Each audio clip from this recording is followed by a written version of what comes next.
स्वस्थ भारत विकसित भारत का आधार है। देश का हर नागरिक स्वस्थ रहे, ये प्रधानमंत्री नरेंद्र मोदी के लिए सर्वोच्च प्राथमिकता रही है।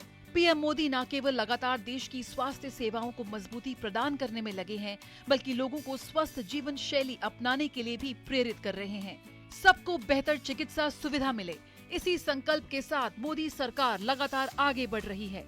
गांव के लोगों को उनके घर के पास ही बेहतर इलाज मिले, इसके लिए देश भर में 1,75,000 से ज्यादा आयुष्मान आरोग्य मंदिर स्थापित किए गए हैं, जहां कैंसर, डायबिटीज जैसी बीमारियों की जांच की जाती है। आम आदमी की जेब पर सबसे ज्यादा मार महंगी दवाइयों की पड़ती है।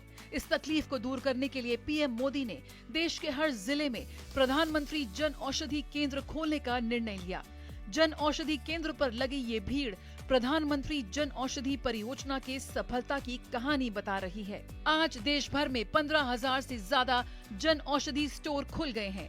इन केंद्रों पर दवाएं 50 से 90% तक सस्ते दर पर मिलती हैं। दवाइयाँ बहुत अच्छी हैं, जैसे बाहर की दवाइयाँ होती हैं ये वैसे ही हैं और ये सस्ती भी हैं। यहाँ पर सस्ती मिलती हैं जन औषधि केंद्र में दवाइयाँ हमें। मोदी जी बहुत बढ़िया काम कर रहे हैं।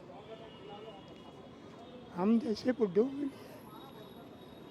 दवाई फ्री, यहाँ 1200 की दवा, वहाँ 3,000 की, इतना फर्क होता है। वहीं कैंसर, हृदय रोग जैसी गंभीर बीमारियों से जूझ रहे लोगों को राहत देने के लिए 2015 में अमृत स्टोर की भी शुरुआत की गई, जहां दवाएं मार्केट दर से आधे से भी कम दाम पर मिलती हैं। प्रिवेंटिव हेल्थ केयर की दिशा में पीएम मोदी की दूरदर्शिता से काफी सकारात्मक बदलाव आए।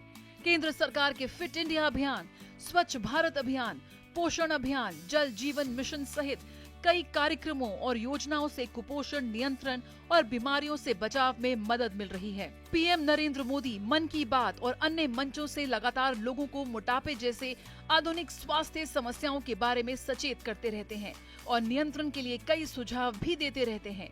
खाने में तेल की खपत को 10% कम करने के बारे में पीएम मोदी लगातार लोगों को जागरूक कर रहे हैं। हेल्थ के लिए फिटनेस एक पार्ट है, उसकी चर्चा अभी और भी आगे बढ़कर आई है कि आप घर में तेल जो है हम ज़रूरत से ज़्यादा लेते हैं तो मोटापा आता है। मोटापा आता है तो ब्लड शुगर बढ़ जाता है, डायबिटीज़ होती है, हार्ट की प्रॉब्लम आती है, कोलेस्ट्रॉल बढ़ जाता है। तो उन्होंने एक सिंपल मैसेज दिया कि क्यों ना हम जो खाने का तेल है वो 10% अपना खपत कम कर दें। प्रधानमंत्री नरेंद्र मोदी का मानना है कि स्वस्थ नागरिक ही विकसित देश का निर्माण करते हैं और इसके लिए सबको इलाज मिले और सभी निरोगी रहें। इसी सपने को सच करने के लिए बिना थके, बिना रुके लगातार आगे बढ़ रहे हैं।